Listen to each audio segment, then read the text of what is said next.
Hi, I'm Julie Meyer. This is Keanaissance Edition 4. I'm here in Kia, Greece with Tom Rackley. Tom is an entrepreneur. He's built and sold businesses in the automotive sector. He's now in geothermal, hydrogen. He's going to share with us his story as an entrepreneur.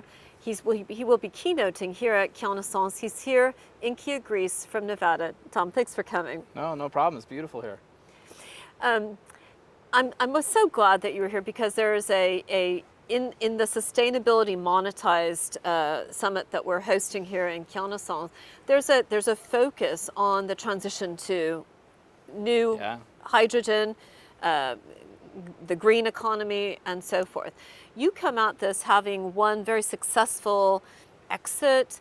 You built the Rackley Auto Group very successfully. What did that give you other than knowing how hard it is to build a business? What did it give you that makes it different for you in terms of what you're doing with Elko Heat as opposed to anybody else who would be going after the hydrogen space right now?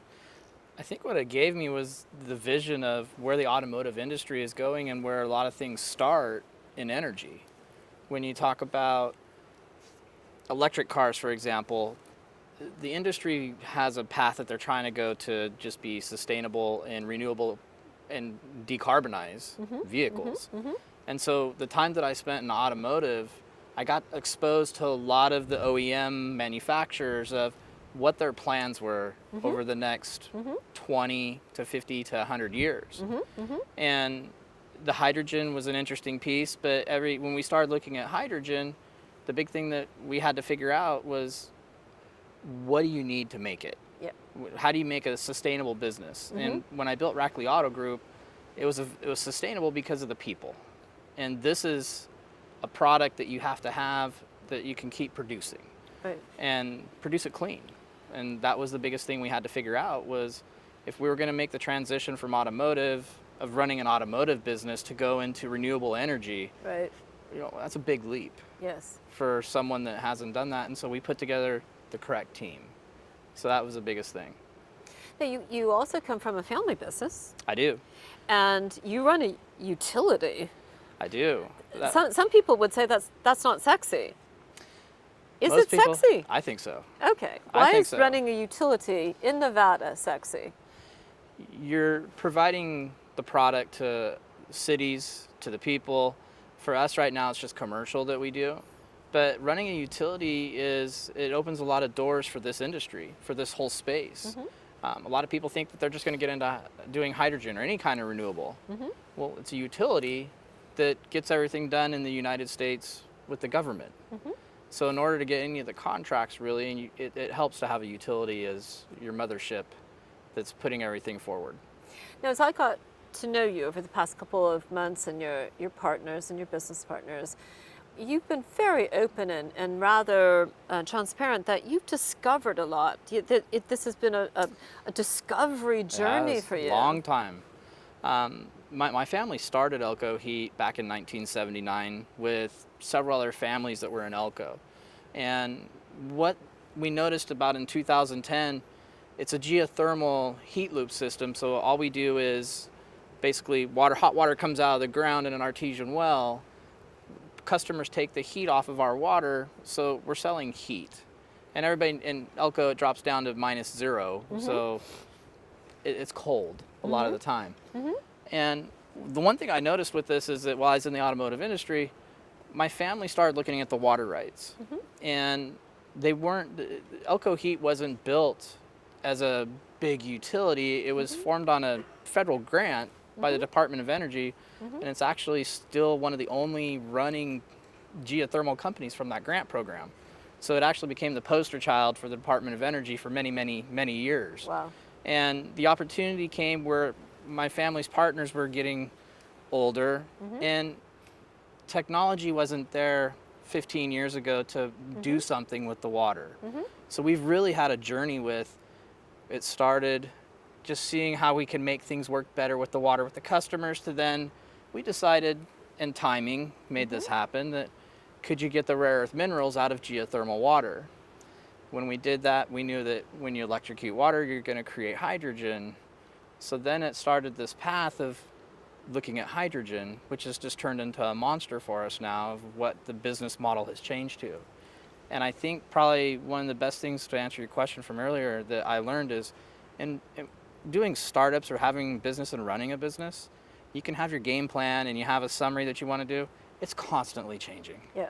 Constantly changing. And I Yeah. think that learning that over 27 years in the automotive industry allowed us to be very nimble, Yep. to be able to adjust, to make these changes so Yep. that we could bring forward a business that is really, we think, going to do something large.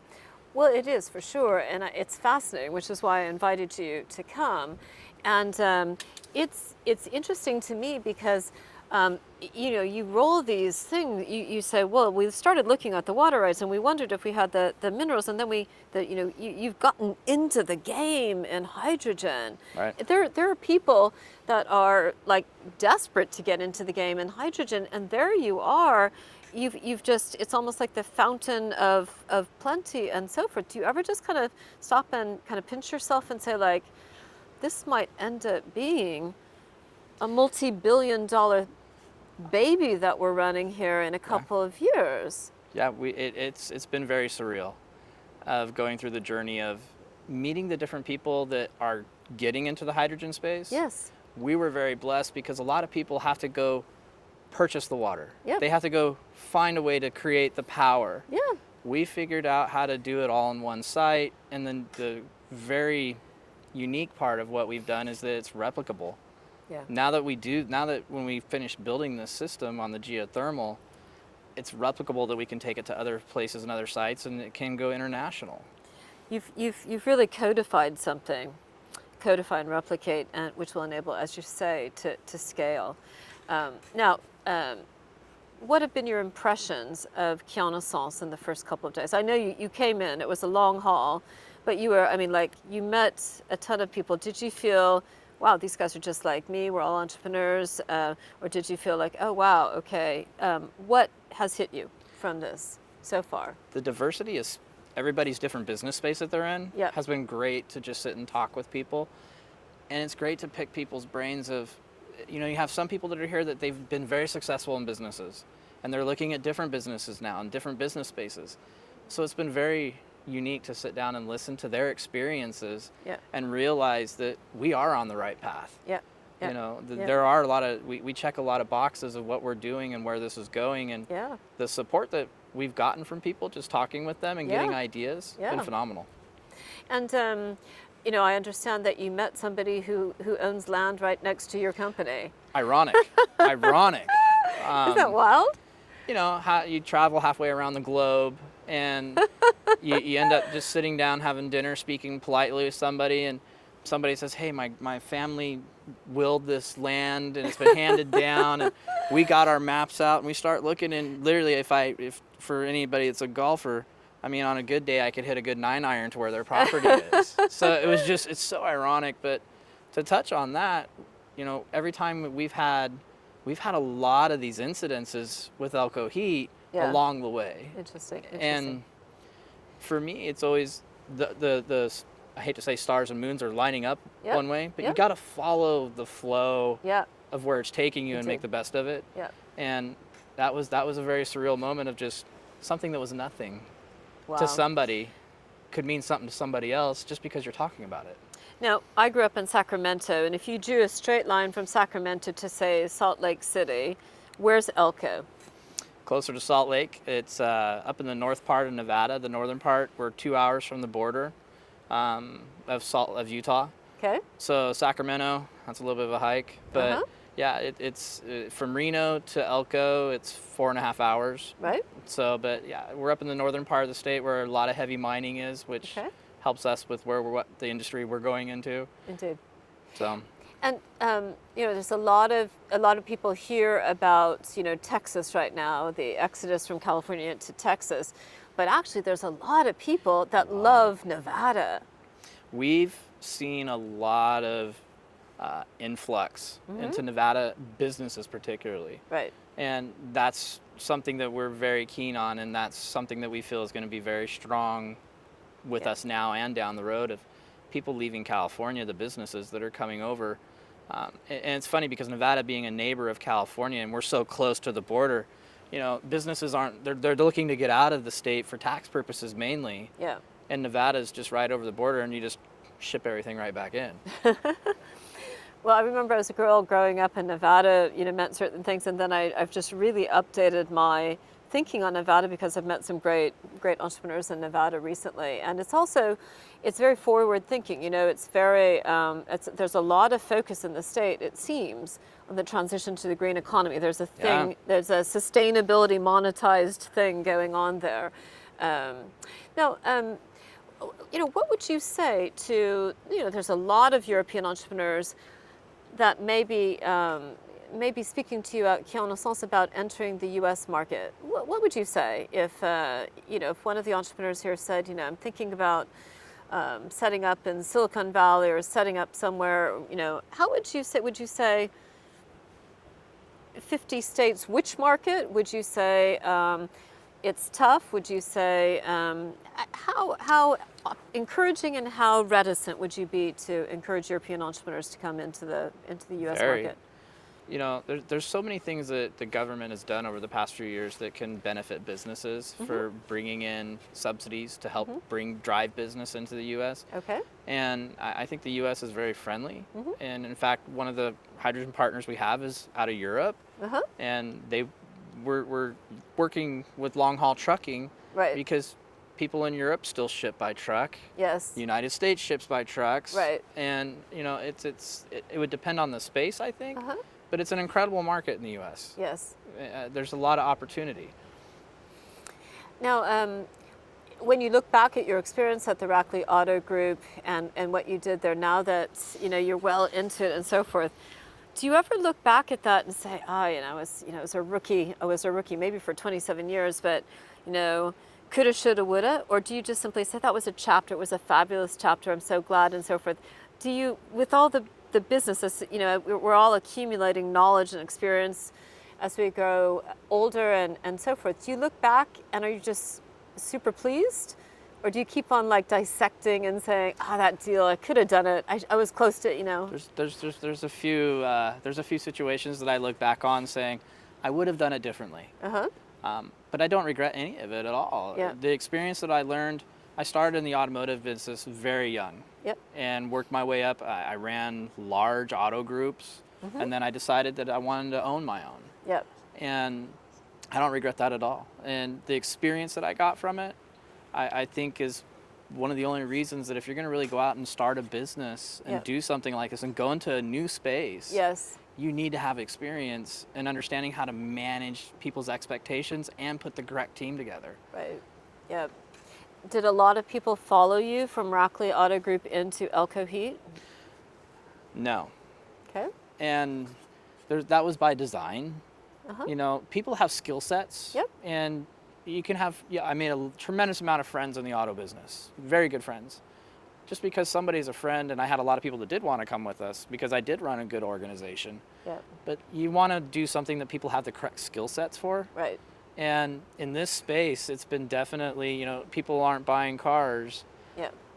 It's a whole different space. Yeah. And I do appreciate the friends that have came. I still do have one store. I can't get the bug out of me. So I still do have one store that I manage and operate. Right. But it's more of a hobby. Yep. And when you exited that business, did you think about maybe just sitting on a Greek island and so forth? Or did you say, oh, no, I might do this, And did you immediately, 2 days later, say, okay, I'm going to do this? Or what was that whole process of transitioning to Elko?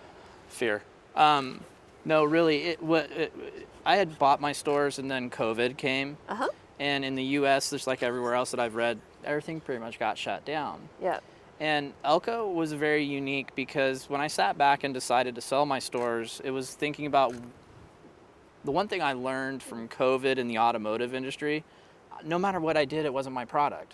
I sold someone else's product. Right. So if I was going to go back into business, what would be something that I was never going to be dependent upon someone else to provide the product for me? Right. So I could always, the business was, whether it succeeded or failed, was on how we executed it. Right. Right. And so that's where Elko Heat, because it's a natural resource and it's very abundant, Yes. that is where it drew me to go ahead and take the leap, because I didn't want to be dependent upon anyone to provide a product to me. That's how what I sold.